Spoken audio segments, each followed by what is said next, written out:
The diary entry wasn't just a confession. It was a warning written in faded blue ink on yellowed paper. When Emma discovered it in her grandmother's attic, the scent of old paper and cedar filled her lungs. But beneath it lingered something else. The faint, metallic tang of dried ink and forgotten secrets. Her fingers, trembling and cold, traced the indentations where the pen had pressed too hard, as if the writer's desperation had physically scarred the page. Then she heard it. Not from the diary, but from the shadowed corner of the attic. A soft, rhythmic scratching, like fingernails on old wood. The air grew heavy, thick with the smell of ozone and slow decay, as if the room itself was holding its breath. Paralyzed, Emma realized the warning wasn't about the past. The diary's owner killed a look-alike, and now, in this silent, decaying space, Emma understood with a primal dread. She was the perfect match. The scratching stopped. In the sudden, absolute quiet, a sticky, damp cold seeped through the floorboards and into her knees. And from the darkness behind her, a whisper, so close it stirred the hair on her neck, breathed a single question into the stagnant air. Do you see yourself in her? I discovered a diary concealed behind a loose floorboard in my new home. Its pages contained a detailed confession to a murder that was never solved. The killer described the victim with unnerving precision, even noting a birthmark on her left shoulder. The scent of old paper and dust suddenly carried the metallic tang of something far older. My name is Sarah Miller, and I was born with a birthmark shaped like a perfect crescent moon on my left shoulder. Growing up, my grandmother would trace its edges with her wrinkled fingers, whispering old stories about lunar omens and family curses. I always dismissed them as superstition, until we moved into the house on Willow Lane. That first night, I awoke to the scent of damp earth and the faint sound of scratching from somewhere deep within the walls. This was meant to be our fresh start. Mike and I snatched up the house on Oak Lane for a steal. The realtor said the elderly owner had passed with no family, that it just needed some love. We saw potential. I pictured a nursery. In the smallest bedroom, a loose floorboard grated beneath the sander. The vibration hummed through my palms, a familiar annoyance in this old house. Dust motes danced in the slanted light, carrying the scent of aged pine and dry rot. I dismissed the catch as just another quirk of settling timber. The sanding block caught on something, and it lifted out whole. Not a time capsule or forgotten toys. There it was, a simple brown leather journal. The diary's cover bore a faded 1987 imprint, its leather worn soft from years of secrets. Sarah carefully opened the brittle pages, the faint scent of aged paper and dried ink rising in the still air. Her eyes fixed on the first entry, the ink slightly blued with time. June 12th, 1987. His name is Daniel. A sudden, inexplicable heaviness settled in the room, as if the name itself carried weight from another time. He must never learn about the baby. That truth must remain buried forever. What began as a forbidden romance from the 80s now felt suffocating. The writer carried her secret pregnancy alone, the weight of it pressing down on her like damp earth. Her secret wasn't just a story. It was a living, breathing silence she could never share. Daniel was married, a fact she knew but couldn't escape. Terror gripped her heart, yet her love for him was a consuming flame. Her journal entries spoke of fleeing this town, of vanishing into a new life together. In one desperate passage, she dreamed of a daughter who would inherit his piercing gaze. The atmosphere shifted when Daniel discovered the truth. Sarah felt the air thicken around her as she turned the page. A faint scent of ozone and old paper filled the quiet room. Her fingers grew cold against the pages, a creeping dread taking hold. He was absolutely livid, demanding she get rid of the problem. She refused, and the atmosphere in the room grew thick and heavy. The journal entries that followed became frantic and paranoid, the handwriting jagged and desperate. One final, shaky line reads, "He says he'll ruin me. He insists no one will believe the baby is his." Then, a new name surfaces.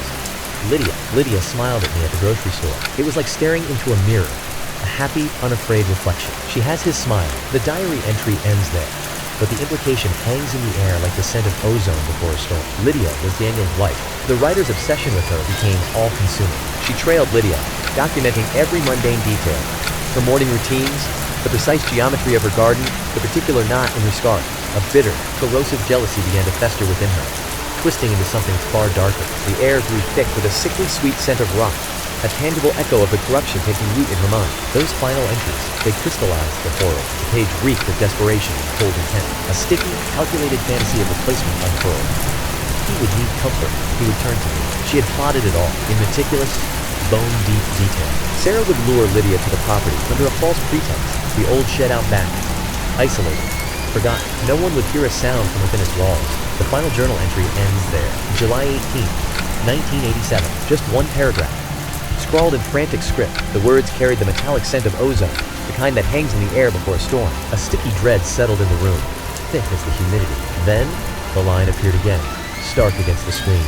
"It's done. She's in the shed." I took his gardening rope from the shed, its rough fibers cool and damp in my hands. She barely resisted, her movements growing languid as the cord tightened. A strange tranquility settled over the room, broken only by the faint scent of upturned earth and something metallic. This wasn't an act of hatred.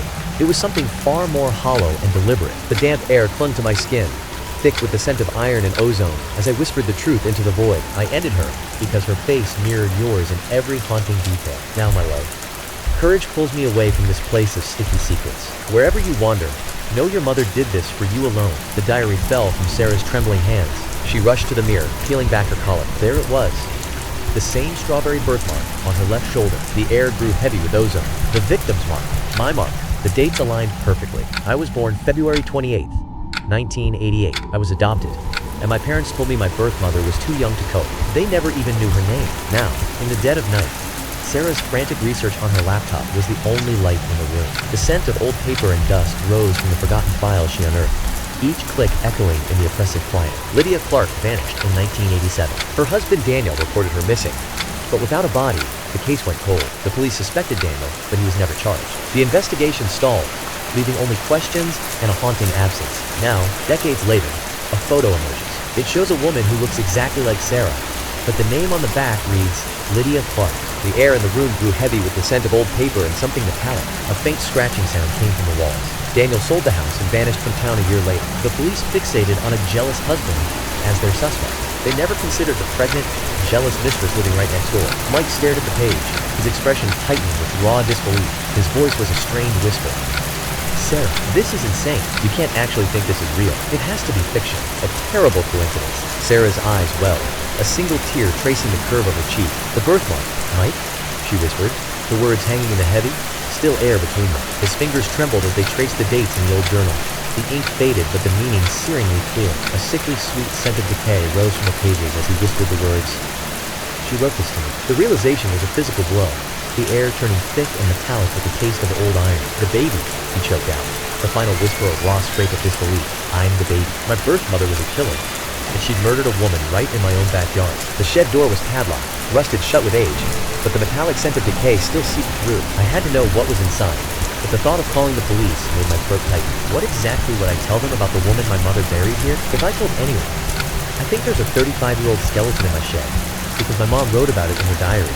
They'd think I was crazy. I had to see for myself. The air smelled of damp earth and something metallic as I wedged the crowbar in. With a sharp crack, the lock gave way, and the door groaned open on rusted hinges. The shed door groaned open, ancient hinges protesting. Sarah's light cut through the gloom, illuminating forgotten tools and cracked pottery. The diary's final entry whispered of a single flagstone in the dirt floor.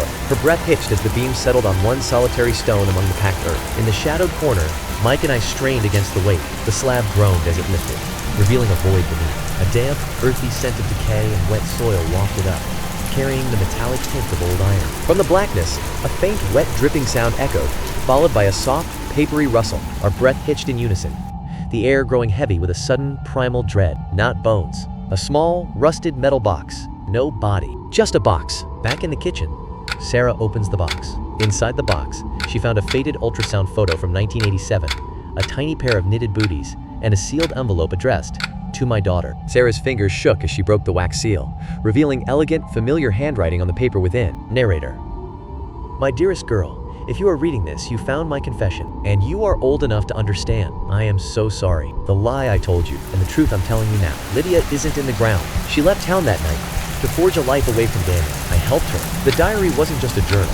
It was a carefully crafted story, written specifically for Daniel. I constructed a persona so obsessed, so dangerous, that I made him believe I had killed for him. I wanted him to be utterly terrified of me, of what I might be capable of doing next.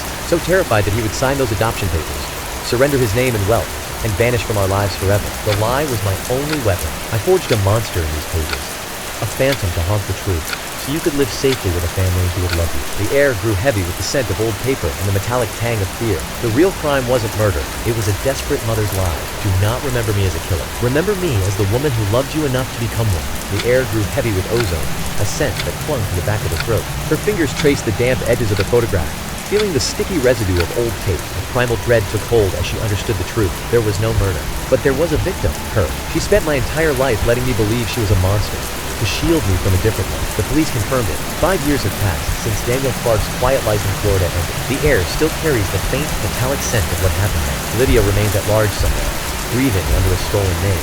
The final act hangs in the silence, the story waiting to be finished. In the nursery, Sarah cradled the knitted booties, her gaze fixed on the shed beyond the window. I bought this house to build a future, but instead, I unearthed the past constructed on a terrifyingly beautiful lie. The truth settled in the air like a metallic tape, a cold certainty that clung to the back of my throat. My mother wasn't a killer. She was a spectral echo, haunting the very narrative she crafted to spare me. Now, I'm left with a single, agonizing question for you all. Narrator. What kind of love wears the mask of such profound hatred?